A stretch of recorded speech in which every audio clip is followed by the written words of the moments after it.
이사야 41장 8절로 16절 말씀입니다. 제가 봉독하여 올려드리겠습니다. 그러나 나의 종 너 이스라엘아, 내가 택한 야곱아, 나의 벗 아브라함의 자손아, 내가 땅 끝에서부터 너를 붙들며 땅 모퉁이에서부터 너를 부르고 내게 이르기를 너는 나의 종이라, 내가 너를 택하고 싫어하여 버리지 아니하였다 하였노라. 두려워하지 말라, 내가 너와 함께함이라. 놀라지 말라, 나는 내 하나님이 됨이라. 내가 너를 굳세게 하리라. 참으로 너를 도와주리라. 참으로 나의 의로운 오른손으로 너를 붙들리라. 보라, 내게 노하던 자들이 수치와 욕을 당할 것이요 너와 다투는 자들이 아무것도 아닌 것 같이 될 것이며 멸망할 것이라. 네가 찾아도 너와 싸우던 자들을 만나지 못할 것이요 너를 치는 자들은 아무것도 아닌 것 같고 허무한 것 같이 되리니, 이는 나 여호와 너의 하나님이 내 오른손을 붙들고 내게 이르기를 두려워하지 말라, 내가 너를 도우리라 할 것임이니라. 버러지 같은 너 야곱아, 너희 이스라엘 사람들아, 두려워하지 말라. 나 여호와가 말하노니 내가 너를 도울 것이라. 내 구속자는 이스라엘의 거룩한 이인이라. 보라, 내가 너를 이가 날카로운 새 타작기로 삼으리니 네가 산들을 쳐서 부스러기를 만들 것이며 작은 산들을 겨같이 만들 것이라. 네가 그들을 까부는즉 바람이 그들을 날리겠고 해오리 바람이 그들을 흩어버릴 것이로되, 너는 여호와로 말미암아 즐거워하겠고 이스라엘의 거룩한 이로 말미암아 자랑하리라. 아멘. 할렐루야. 오늘도 오버플로우 교회에 나오신 여러분들을 주님의 이름으로 축복하고 환영합니다. 오늘 말씀의 제목은 두려워하지 말라, 내가 너와 함께함이라. 우리 한번 따라할까요? 두려워하지 말라, 내가 너와 함께함이라 라는 말씀으로 여러분에게 선포하겠습니다. 사랑하는 오버플로우 교회 성도 여러분, 오늘 우리는 이 하나님의 크신 은혜와 섭리 가운데 이렇게 다시 모여서 예배를 드리고 있습니다. 교회를 개척하고 이 땅에 새로운 신앙의 공동체가 세워간다는 것은 얼마나 가슴 벅차고 얼마나 영광스러운 일인 줄 모릅니다. 아무것도 없었던 빈 공간에 기도의 눈물이 쌓이고 한 사람 한 사람이 모여 그리스도의 몸된 교회가 되어가는 과정을 보는 것은 매일매일 하나님의 기적을 눈앞에서 목도하는 것과 같습니다. 하지만 오늘 저는 목회자로서 여러분과 이 저의 솔직한 마음을 나누고 싶습니다. 우리의 속마음을 나누고 싶습니다. 벅찬 감격 이면에는 마치 그림자처럼 우리를 끊임없이 따라다니는 감정이 하나 있습니다. 바로 두려움입니다. 문득문득 우리 안에 이 서늘한 질문들이 우리를 찾아옵니다. 우리가 계속해서 이 예배의 자리를 드릴 수 있을까? 이 빈자리들에 정말 영혼들이 가득가득 채워질까? 당장 다음 달에 교회를 운영해 나갈 수 있을지, 재정은 괜찮을지, 나의 헌신이, 우리의 수고가 헛된 것은 아닐까? 이러한 현실적인 질문들은 거대한 파도처럼 밀려와 우리의 마음을 사정없이 흔들어 놓습니다. 세상의 눈으로 보면 우리는 너무나 작고 연약해 보이기 때문입니다. 거대한 세상 한가운데서 마치 돛담배 한 척이 떠 있는 것처럼 위태롭게 느껴질 때가 있습니다. 1952년 세계 최초로 영국 해협을 왕복으로 헤엄쳤던 수영선수 플로렌스 체드웩이라는 사람이 있습니다. 이 캘리포니아 카탈리아 섬에서 이 롱비치까지 34km 헤엄치는 도전을 나섰습니다. 이 바닷물은 얼음장처럼 차가웠고 상어떼가 출몰하는 위험한 곳이었습니다. 그녀는 무려 15시간 동안 쉬지 않고 수영을 했습니다. 그런데 갑자기 바다에 짙은 안개가 끼기 시작했습니다. 한 치 앞도 보이지 않았습니다. 결국 그녀는 목표를 불과 800m 남겨두고 포기하고 배에 올라타고 말았습니다. 나중에 인터뷰에서 그녀는 이렇게 말했습니다. 추위나 피곤함 때문에 포기한 것이 아닙니다. 상어가 무서웠던 것도 아닙니다. 저를 포기하게 만든 것은 안개입니다. 목표가 보이지 않으니 제가 어디로 가고 있는지 알 수 없어서 두려움에 빠졌습니다. 2달 뒤 그녀는 다시 도전에 나섰습니다. 이번에도 똑같이 안개가 끼기 시작했습니다. 하지만 이번에는 포기하지 않고 끝까지 헤엄쳐서 신기록을 세웠습니다. 기자가 어떻게 안개를 극복했냐고 묻자 그녀는 대답했습니다. 이번에는 안개 너머에 육지가 있다라는 것을 마음속에 선명하게 그리고 있었기 때문입니다.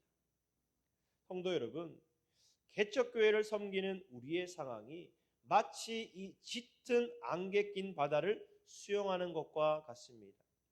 현실의 안개가 너무 깊어 과연 이 길 끝에 교회의 부흥이 있을지, 열매가 있는지 보이지 않을 때가 있습니다.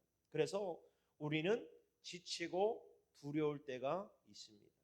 그런데 여러분, 오늘 본문에 등장하는 이스라엘 백성들의 마음이 정확히 그랬습니다. 이 바벨론의 포로로 끌려가 70년의 세월을 보내면서 거대한 제국들의 이 틈바구니 속에서 이스라엘 자신들이 바람에 날리는 먼지처럼 짓밟히는 벌레처럼 버림받았다고 생각했습니다. 하나님은 우리를 잊으셨다. 우리의 역사는 여기서 끝났다. 그래야 하면서 두려움에 벌벌 떨며 갇혀 있었습니다. 바로 그때 짙은 안개 속에서 길을 잃고 두려워하는 자기 백성을 향해, 그리고 오늘 거대한 현실의 장벽 앞에서 염려하는 오늘 오버플로우 교회 이 성도님들과 저를 향해 하나님께서 찾아와 말씀하십니다.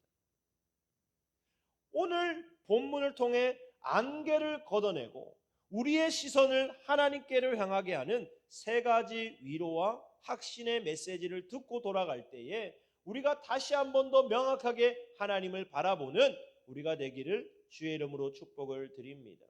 첫째로, 하나님은 우리를 긍휼히 여기사 우리를 선택하셨습니다. 본문 8절과 9절을 보면 하나님께서 이스라엘을 향해 이렇게 말씀하십니다. 그러나 나의 종 이스라엘아, 내가 택한 야곱아, 나의 벗 아브라함의 자손아, 내가 땅 끝에서부터 너를 붙들며 땅 모퉁이에서부터 너를 부르고 내게 이르기를 너는 나의 종이라. 내가 너를 택하고 싫어하여 버리지 아니하였다 하니라. 여러분, 하나님께서 이스라엘을 왜 택하셨을까요? 그들이 바벨론보다 강해서였을까요? 아니면 애굽보다 지혜로워서였을까요? 아닙니다. 신명기 7장 7절은 분명히 말씀합니다. 여호와께서 너희를 기뻐하시고 너희를 택하심은 너희가 다른 민족보다 수요가 많기 때문이 아니니라. 너희는 오히려 모든 민족 중에 가장 적으니라. 이스라엘은 강해서 선택받은 것이 아닙니다.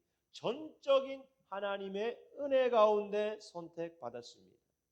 자격 없는 자를 부르신 하나님의 일방적인 사랑이었습니다. 이 8절에서 하나님은 그들을 나의 벗 아브라함의 자손이라고 부르십니다. 너희의 현재 모습이 어떠하든 내가 너희 조상 아브라함과 맺은 그 언약 때문에 너희는 내게 여전히 특별하고 여전히 내게 소중한 존재라는 선언입니다. 이 어느 경매장에 이 아주 낡고 먼지 쌓인 바이올린 하나가 올라왔습니다. 경매사가 아무리 바이올린을 팔고자 소리쳐도 모든 사람들이 시큰둥합니다. 3달러, 3달러, 3달러에 살 사람 없습니까? 다 시큰둥하고 손을 들지 않는 것입니다. 근데 그때 저 뒤에 있던 할아버지가 갑자기 나오더니 이 바이올린을 손수건으로 닦고 다 채비를 갖춘 후에 이 할아버지가 이 3달러짜리 바이올린을 연주하기 시작하는 것입니다. 그런데 놀랍게도 이 바이올린에서 어마어마한 아름다운 소리가 나오기 시작하는 것입니다. 사람들은 매료되었습니다. 박수 쳤습니다. 그리고 나서 사람들이 뭐라고 외친지 아십니까? 1,000달러, 2,000달러, 3,000달러에 사겠습니다. 결국에는요, 그 3달러짜리 바이올린이요, 3,000달러의 경매에 팔리게 되었다라는 거예요. 무엇이 3달러짜리 낡은 바이올린을 3,000달러로 바꾸어 놓았습니까? 바로 거장의 손길입니다. 악기 자체의 조건이 바뀐 것이 아닙니다. 누구의 손에 들려 있느냐가 그 가치를 결정하는 것입니다. 저와 여러분의 조건이 바뀐 것이 아닙니다. 저와 여러분이 지금 누구의 손에 들려 있냐라는 거지요. 저와 여러분의 가치를 결정하는 것은 지금 내가 누구와 함께하고 있고 누가 나를 붙들고 있고 누구의 손에 내가 들려 있냐, 그것이 내 가치를 결정하는 줄 믿으시기를 바랍니다. 아멘. 우리 오버플로우 교회도 마찬가지입니다. 세상의 눈으로 보면 우리 교회는 너무나 작고 재정도 부족하고 화려한 시스템도 없고 정말 이 낡은 바이올린처럼 보일 수가 있습니다. 우리가 이 교회를 시작할 수 있었던 것은 우리에게 남들보다 뛰어난 능력이 있거나 완벽한 조건이 갖추어졌기 때문이 아닙니다. 오직 하나님의 은혜입니다. 오직 하나님의 부르심입니다. 우리가 기억해야 할 아주 중요한 영적 원리가 있습니다. 사람의 계획으로 시작된 일은 사람의 능력이 떨어지고 한계에 부딪히면, 돈이 떨어지면 끝이 납니다. 그러나 하나님의 부르심으로 시작된 일은 창조주 하나님께서 친히 그 일을 완성해 나가십니다. 우리가 교회를 시작한 것이 우리의 야망이나 우리의 계획이 아니라 하나님의 부르심이라면 하나님은 당신이 시작한 일을 결코 외면하지 않으실 것입니다. 9절 하반절의 말씀을 다시 여러분의 심령에 새기시기를 바랍니다. 내가 너를 택하여 싫어하여 버리지 아니하였노라. 오버플로우 교회는 사람의 아이디어로 세워진 공동체가 아니라 하나님의 부르심이라는 견고한 반석 위에 세워진 공동체입니다. 그렇기에 비록 지금 우리의 모습이 작고 연약해 보일지라도 우리를 택하시고 우리를 부르셔서 그 연주하시는 분이 하나님이시기에 우리는 절망할 필요가 없습니다. 거장의 손에 들린 악기처럼 우리를 택하시고 버리지 않으시는 그 하나님의 신실하심을 신뢰하시기를 축복합니다. 아멘. 둘째로, 하나님은 우리를 택하셨을 뿐만 아니라 지금 이 순간에도 우리를 강하게 붙잡고 계십니다. 오늘 본문에서 이 성경 전체를 통틀어서 가장 유명하고 은혜로운 구절 중 하나가 바로 본문 10절입니다. 개척의 여정을 걷는 우리가 평생 암송하며 심장에 새겨야 할 말씀입니다. 우리 함께 성경책에 줄을 그어가며 선포하듯 한 목소리로 읽어보겠습니다. 이사야 41장 10절 말씀입니다. 두려워하지 말라, 내가 너와 함께함이라. 놀라지 말라, 내가 너와 함께함이라. 내가 너의 하나님이 됨이라. 내가 너를 굳세게 하리라. 참으로 너를 도와주리라. 참으로 나의 의로운 오른손으로 너를 붙들리라. 아멘. 본문에서 하나님은 거듭해서 두려워하지 말라 말씀합니다. 그런데 유심히 보십시오. 하나님은 두려워하지 말아야 될 이유로 너의 문제가 당장 해결될 것이다. 바벨론 군대가 내일 멸망할 것이다. 너의 부족했던 재정이 넉넉해질 것이다 라고 말씀하지 않으셨습니다. 두려워하지 말아야 할 단 하나의 이유는 바로 내가 너와 함께함이라. 하나님의 임재입니다. 하나님은 문제의 단각한 해결보다 당신의 임재를 먼저 약속하십니다. 여러분들이 어디 있던 간에 하나님께서 먼저 말씀하시는 것이 뭐예요? 지금 내가 너와 함께하고 있다라는 것을 믿으라는 거예요. 이 감리교의 창시자인 이 존 웨슬리가요, 이 젊은 시절 이 선교사로 떠나기 위해서 이 배를 탔습니다. 이 배를 타고 미국 조지아주로 가고 있었습니다. 그런데 대서양 한가운데에서 엄청난 폭풍우를 만났습니다. 집채만한 파도가 덮치고 배의 돛대가 부러졌습니다. 웨슬리를 비롯해서요, 수많은 영국 사람들은 죽음의 공포에 질려서 통곡을 하며 비명을 질렀습니다. 그런데 배 한 구석에서 평온하게 찬송을 부르고 있는 무리가 있더라는 거예요. 바로 독일에서 온 모라비안 교도들이었습니다. 어른들뿐만 아니라 어린아이들조차도 전혀 두려워하는 기색이 없었습니다. 그리고 찬송을 부르고 있었습니다. 이 폭풍이 지나간 후에 충격을 받은 이 웨슬리가 이 모라비안 교도 리더에게 찾아가서 물었습니다. 당신들은 이 폭풍우가 두렵지 않으십니까? 어떻게 그 상황에서 찬송을 부를 수 있습니까? 그러자 그 리더가 대답했습니다. 우리는 죽음이 두렵지 않습니다. 폭풍이 일어도 바다가 잠잠해도 하나님께서 이 배에 우리와 함께 타고 계신다는 사실을 우리는 알기 때문입니다. 여러분, 폭풍우가 몰아치는 바다 위에서 폭풍을 당장 멈추게 하시기보다 그 배에 내가 너와 함께 타고 있다고 말씀하시는 분이 우리 하나님이십니다. 우리의 모든 환경과 상황과 문제를 당장 해결해 주지 않을지라도 우리 하나님께서는 우리에게 말씀하고 계셔요. 내가 지금 너와 함께하고 있다라는 거죠.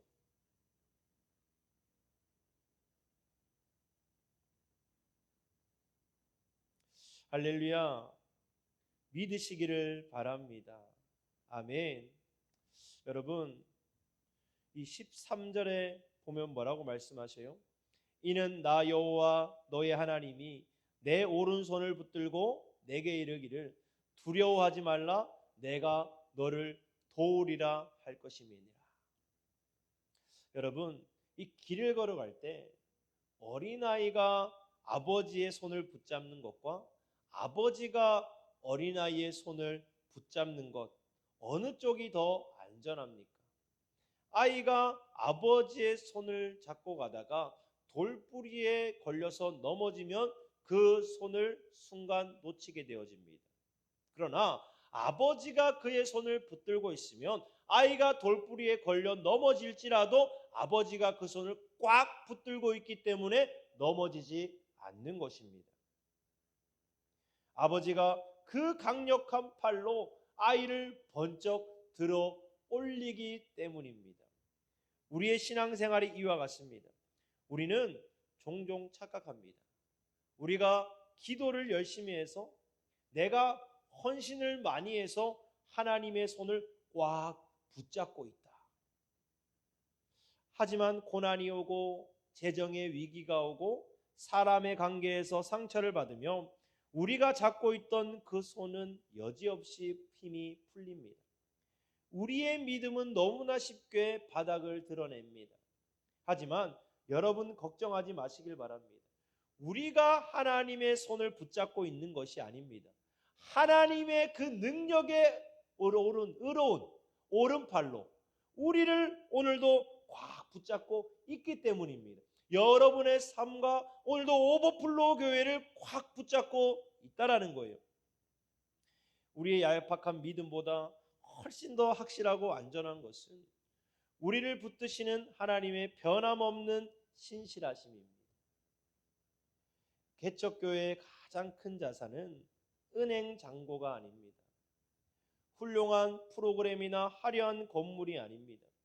우주 만물을 창조하신 하나님의 오른손이 우리를 꽉 붙들고 계신다라는 것이 우리의 자산이고 우리의 무기입니다. 이 임재의 약속, 이 임마누엘의 은혜를 누리시기를 주님의 이름으로 축복을 드립니다. 아멘. 마지막 셋째로, 하나님은 당신이 꽉 붙드신 연약한 자를 들어 아주 위대하게 사용하십니다. 하나님께서 14절에서 이스라엘을 부르시는 호칭을 보십시오.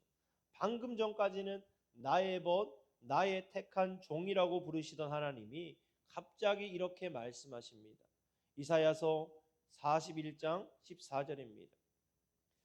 버러지 같은 너 야곱아, 너희 이스라엘 사람들아, 두려워하지 말라.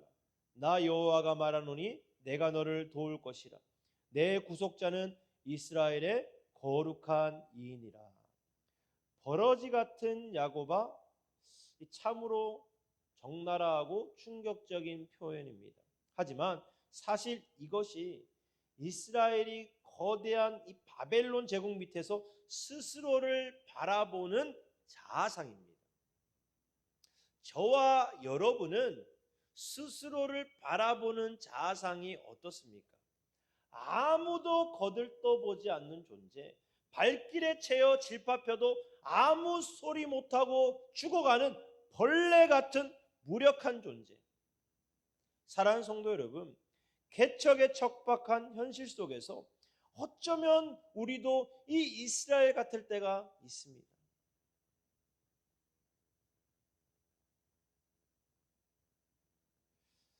하나님께서 오늘도 이 이스라엘 같은 우리를 이 세상의 거대한 만몬의 힘 앞에서 세속화되어가는 거대한 문화 앞에 우리는 스스로를 이 버러지같이 느낄 때가 있다라는 거예요. 작고 초라하게 나를 느낄 때가 있다라는 것입니다. 우리같이 작은 교회가 무엇을 할 수 있겠소? 스스로를 비하할 때가 있습니다. 그런데 하나님은 바닥을 기어다니는 버러지 같은 야곱을 향해 놀라운 선언을 하십니다. 15절을 보십시오.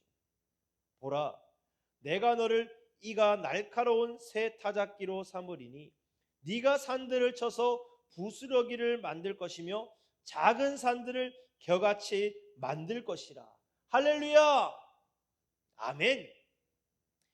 바닥을 기어다니는 벌레가 산을 깎아내는, 거대한 산을 깎아내서 부숴버리는 새 타작기, 이가 날카로운 새 타작기가 될 것이라고 선언합니다. 이 고대 근동의 타작기는 무거운 나무 판자 밑에 이 짐승의 뼈나 날카로운 쇠붙이 이 돌돌을 촘촘히 박아놓은 이 농기구입니다. 소가 이 무거운 타작기를 끌고 곡식이를 지나가면 껍질들은 산산조각이 나서 벗겨지고 알곡만 남게 됩니다. 여러분, 밟으면 터져 죽는 벌레가 어떻게 바위를 부수는 이 쇠붙이가 붙어있는 타작기가 될 수가 있습니까? 벌레가 스스로 노력해서 진화한 것입니까? 벌레가 헬스장에 가서 근육을 키운 것입니까? 아닙니다. 자신의 능력이 아니라 그를 붙드신 하나님의 능력 때문입니다. 이 19세기 미국과 영국을 뒤흔든 위대한 부흥사 D.L. 무디를 아실 것입니다. 그는 초등학교도 제대로 나오지 못한 구두 수성공이었습니다. 문법도 틀리고 발음도 투박하고 이 말을 제대로 못했습니다.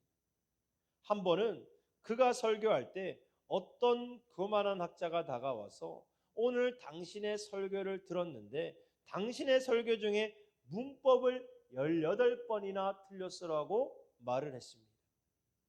그때 무디는 빙그레 웃으며 이렇게 대답했습니다. 맞습니다.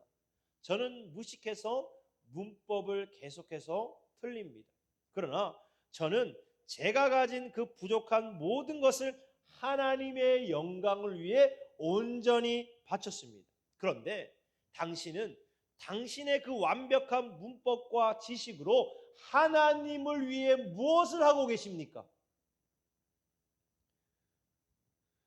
부디가 이 영국의 한 작은 교회에 방문했을 때 헨리 발리라는 목사님이 그에게 다가와 이런 말을 지나가듯 했습니다.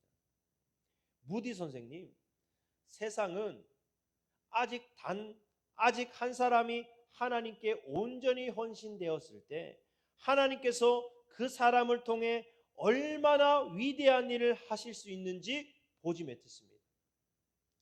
무디 선생님, 이 세상 가운데 한 사람이 온전히 하나님 앞에 헌신했을 때 그 헌신한 한 사람을 통해서 이 세상이 얼마나 위대한 일을 그 사람을 통해서 할 수 있는지 아직 보지 못했습니다. 그 순간 무디의 가슴에 불이 붙었습니다. 그렇다면 내가 하나님께서 원하시는 바로 그 한 사람이 되겠다.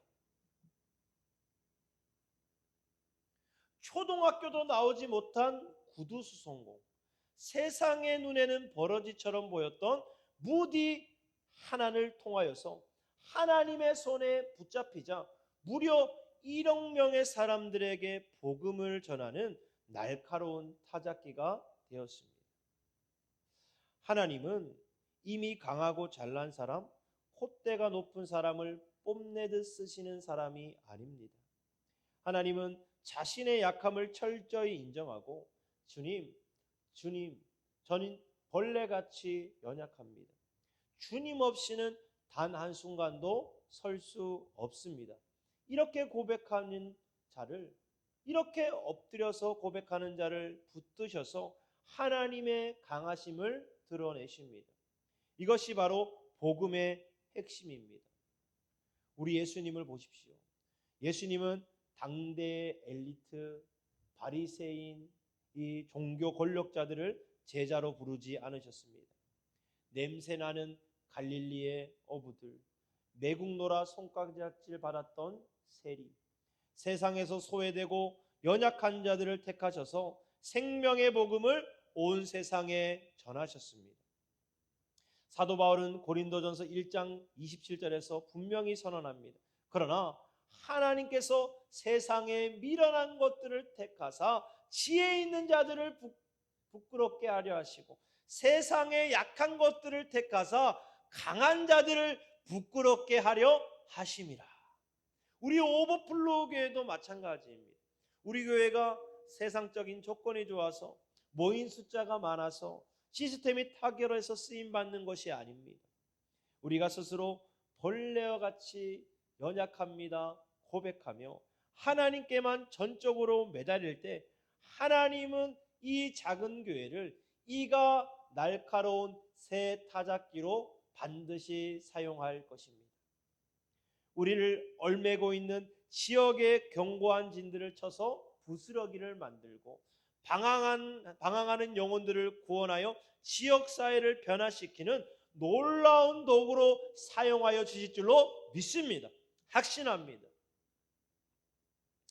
여러분의 약함을 숨기려 하지 마십시오. 개척교회의 자금을 부끄러워하지 마십시오. 약함은 부끄러움이 아니라 하나님의 능력이 나에게 머무는 통로입니다. 사랑하는 오버플로우 교회 성도 여러분, 이제 말씀을 마치겠습니다. 나침반을 이 평평한 곳에 놓으면 이 바늘이 심하게 파르르 떨립니다. 오른쪽으로 갔다 왼쪽으로 갔다 요동을 칩니다. 왜 그럴까요? 이 나침반이 이 북쪽, 이 정북향을 찾기 위해 발버둥을 치는 것입니다. 이 바늘이 떨린다라는 것은요, 고장이 난 것이 아니라 살아서 방향을 찾고 있다라는 증거입니다. 마침내 자력이 이끄는 정확한 북쪽을 가리키는 그 순간 바늘은 그 모든 떨림을 멈추고 견고하게 안정을 찾습니다. 이 서두에 말씀드렸듯 개척교회를 섬기는 우리의 마음은 이 나침반과 같이 수시로 떨리고 흔들릴 것입니다. 두려움이 찾아오기에 너무나도 쉬운 환경일지도 모릅니다. 앞으로 우리가 걸어갈 길에는 오늘처럼 은혜롭고 맑은 날도 있겠지만 때로는 눈물로 밤을 지새우며 비바람이 치고 캄캄한 터널을 지나가는 것 같은 시간은 우리는 수도 없이 겪을 수도 있습니다. 과연 우리는 생존할 수 있을까? 다음 달의 재정은 괜찮을까? 이 빈자리에 사람들은 채워질까? 끊임없는 질문과 두려움이 우리의 마음의 바늘을 요동치게 할 것입니다. 그러나 성도 여러분, 그 모든 떨림과 두려움의 순간마다 오늘 우리에게 주신 하나님의 음성을 여러분의 영적 나침반으로 고정하시길 바랍니다. 두려워하지 말라. 두려워하지 말라. 우리가 왜 두려워하지 말아야 합니까? 하나님이 이렇게 약속하시기 때문입니다. 내가 땅 끝에서부터 너를 택하였다. 내가 너와 함께한다. 나의 의로운 오른손으로 너를 붙들어 주리라. 벌레 같은 너를 날카로운 새 타작기로 사용할 것이다. 오버플로우 교회의 미래는 결코 우리의 계산기나 통장 잔고에 달려있지 않습니다. 사람들의 평가에 달려있지 않습니다. 우리의 미래는 오직 창조주 하나님의 변치 않는 약속 위에 놓여 있습니다. 그렇기에 교회의 크기가 우리의 소망이 되어서는 안 됩니다. 오직 하나님의 임재만이 우리의 유일한 소망이 되어야 됩니다. 그러므로 이제 우리는 사람을 의지하지 맙시다. 환경이 크고 환경의 적음을 바라보며 일희일비하지 맙시다. 안개 때문에 두려워하지 말고 안개 너머에 있는 분명한 목적지, 우리를 위해 십자가에 피 흘리시고 우리를 위해 다시 부활하신 예수 그리스도 그 한 분만을 바라봅시다. 주님께서 친히 시작하신 이 오버플로우 교회를 주님께서 끝까지 책임지시고 당신의 오른손으로 꽉 붙드실 것입니다. 이 연약한 공동체를 통해 가장 위대한 하나님의 영광을 이 지역사회의 열방 가운데 나타내실 줄로 믿습니다. 두려워하지 말라. 내가 너와 함께함이라. 아멘. 이 이사야의 약속이 우리 오버플로우 교회의 영원하고 든든한 기초가 되고 흔들리는 모든 성도님들의 마음과 그 믿음을 굳게 붙드는 생명의 능력이 되기를 우리 주 예수 그리스도의 이름으로 간절히 축원을 드립니다.